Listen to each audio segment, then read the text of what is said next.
Manipuri Muslim gi folklore Pangan Kunung Lon Nipan Suba Saruk Paurau Pautak Migi Gaya Oiganu Ai Bamasung Konjenda Azat Komol Paurau Panman Panthegi Mamal Kangdaba Sinaba Haitaba Mina Achoba Mai Pakpa Wangang Loyama Oigani Haibasi Tazaningai Oide Asang Wapam Amabu Haibati Wahi Pariang Kayagi Wakalon Amabu Paurau Amana Natraga Parman Panthei Amana Mahut Sinduna Lain Pongdok Pangamba Asi Wangang Bahaibagi Acho Wahi Singba Kala Amani Haina Lona Batai Pangan Samazgi Imu Manungda Masagi Kumai Harau Chatnabi Tajanabi Punshi Marin Gamari Lainaba Top Topa Folklore Masak Singi Manungda Paurau Natraga Parman Panthei Asisu Amani Aiga Pokpa Laikhidraba Dr. Jamaluddin Komol Mayumna Aikoida Habiti Angang Oidingaida Mahimasing Tamba Hogalakpada Toina Haibikhiba Paurau Poktak Ama Toina Ningsing Lahi Ngasisu Madudi Migi Gaya Oiganu Masigi Arthadi Gaya gi Artha se Maruf Haibati Lohongaduriba Daman Natraga Haibati Powergi Natraga Goina Kaina gi Maruf Mapang Kongloibu Kangnei Lohongbagi Mangjong-naba numit kharanigi mamangdagi imung adugi thabak tharasu nomba amadi daman amadi goinagi mating pangduna kaya singna magi marup mapang singna khongloi sing leibagi makhoi bu chak khangbagi chetnabi ngalingidagi leirei hairiba numitki numidangda isei nongmai nat gazal marifat amadi khunung isei na singba saknaduna taminaduna lohongba do kumai harau ohinnabagi maram amasu ohillai lohongdringaida gaya Khangba Maruk Mapang Singa Mataroi Singa Tadok Nadana Tona Tinaduna Leminaba Asina Lohong Lamdaiki Punging Nungsiba Nautaghanba Maramna Maruk Mapang Mataroi Singa Tektha Nga Thapa Panghanabagi Maram Amachu Ohillami Gaya Singnasu Daman Natraga Goinabo Toina Tausabi Masagi Maranaigi Achinba Tabak Punamak Tadok Tuna Makoigi Namakta Matam Lenbagi Chetnabi Leirami Lohong Bagi Numitki Mayam pun bagi saklen dasu dolai fi tharaga makoina haibati bor natraga goinana mayai da famlaga gaya masa singa chak tinaduna chaminna bagi chatnabi mamangai dagi hauna leirei haujisu hariba chatnabi asidi leiri gaya singi gaya makok nairami ngalingai matam dagi hauna pangan gi lohong bata daman goina khongna chatnaramde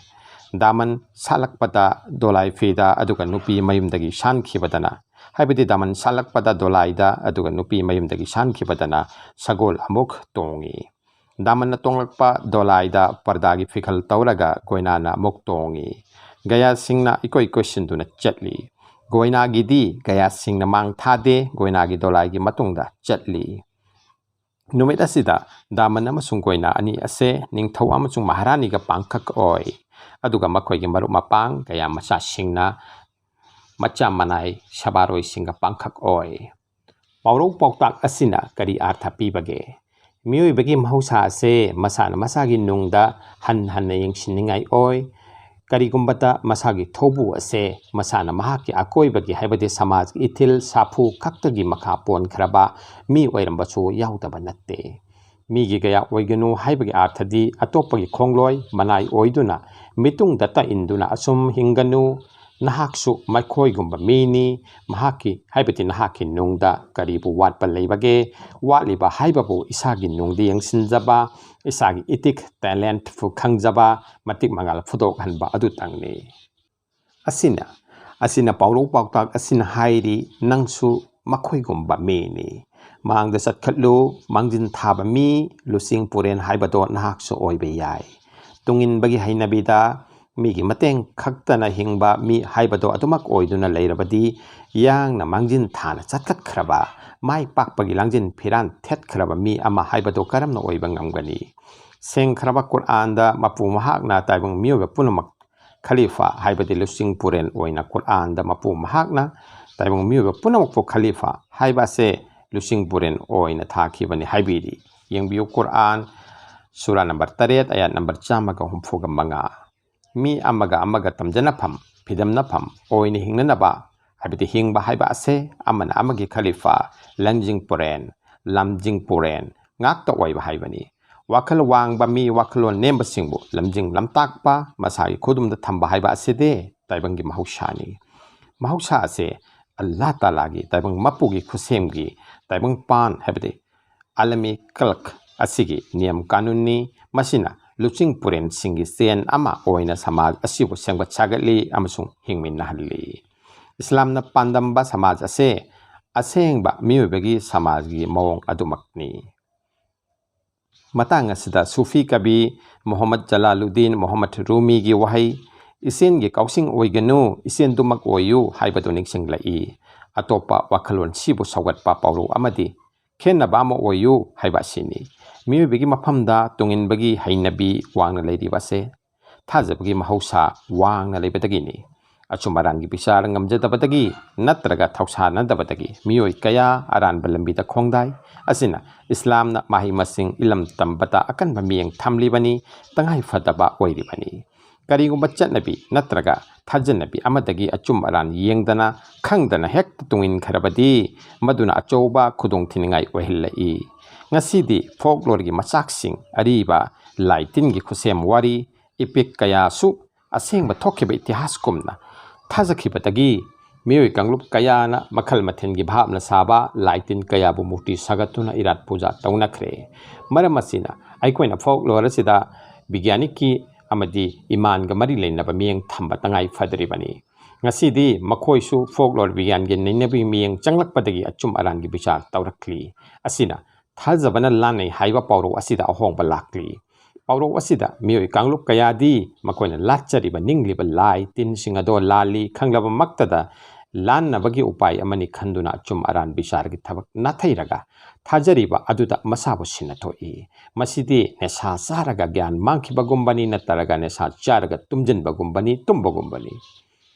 महिके तमखलकलिबा नहासिंगी मफमदा ngasiदी अचुम Aran की बिचार से यामना मरु वैरकली थाजरोन चुमद्रबती फना अवांगबा थाकी माही मसिंग फंगलुरबसु महाके वाखलोनदा अहोंगबा चाखटपा इलाक लाखनबा ngamde Kangluk furu majati ki thajarol gi yumpham oiba chana kanglol do masagi kangluk ki lan oina che na paiduna leinai nat culture gi mingda amuk hena hairiba che yokhatli makoida mahi tamluba gi artha thoina leite achumbagi maikei da ahongba purakpa haiba ase tawdri wa khaidi masagi nungda madi atopada mahi masingna kanaba pibe ingam ngamde Aroibada tarikat fanafil sek haiba ase mahaki guruda shekta pirda masabu asibugumna sinno haibani mapung fan haiba illu haibani masigi matangda amuk miyeng ama thamsi toigumsung masagi matik magun yakai hanbadi kanagumba amatagi makha poloidabani mase supna tangi sebiba mapu kaktaga mari leina hangadabani haiba ase khantaningai ni Hazrat Junaid Baghdadi rahmatullahi gi Sheikh Sakati rahmatullahi da kanagumba amana murid haibadi satra amana mahake sheikh guru dagi thakte henba oithokpara haina hangpata mahakna yamna chinglemna khombikhi soidana mak oithoi yengo Junaid aigi mak nupani amasung murid aigi murid ni suluk tarikat haibadi taibong mapugan naknaba phangnabagi lambi gi kanglamdadi haibadi thaktadi mahakna aingondagi heli mi singi marakta masagi unsing tongan happy madusu sengdokpa yakai halakpata matik mangal tongan ba sakpamda phudorei asida tangai fadriba se masagi matik habada talent pu masana khangjaba amadi madugo yakai hanba asimakni gaya oibagi mitung tamang inbagi hainabi leikharba singdi thabak thauram amatasu masagi wakal fereptagi mating phudoktuna tawbangamde matam pumba migi wahi mating ngaiduna lei athen badasu irak nei sarot habung nasu lai sai